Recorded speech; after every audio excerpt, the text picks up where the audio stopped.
fa nahazo rariny kosa ny fanjakana malagasy manoloana ilay raharaha andramena ny gazina tany Singapour. Ao averina eto Madagasikara ireo andramena ireo ny raha ny tapaka ary hosazina araka ny lalàna ireo rehetra voasaringotra ao anatin'ity raharaha ity. Io ny faneho-kevitra nentin'ny Premier Ministre lehiben'ny gouvernement Andriamatoa Mahafaly Solondrasana Olivier. Nisy fotoana lava dia lava resahana foana iny resaka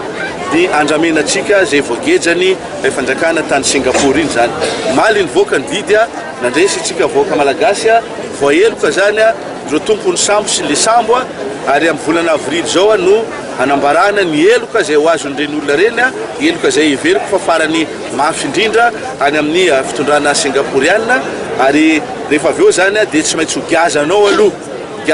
ireo andramenantsika zay naondrana tsokosoko fa rehefa aveo jerena eo amin'ny firenena rotonta zany ahoana inona ny metimety kokotsika mivoaka malagasy ny famerena anazy aty ve sa ny fivarotana azy avy hatrany ana toerana fa zay rehetra zay zany tsy maintsy atao anatin'ny mangarahara fa tiako lazaina amintsika fa mirosotsika amin'ny ady atao amin'ny fanondranana ny tsokosoko ny arena sarobiditsika eto Madagasikara mirosotsika amin'izay ady zay fa ninona ny zavatra mety ataoko hoe efa mendry fendrona na fanaratsiana ataon'ny sasany dia pirofo mitoka amin'ny tenda zany fa misy vokatra azo sapahitanana zany eo amin'ny ezaka ataon'ny gouvernement.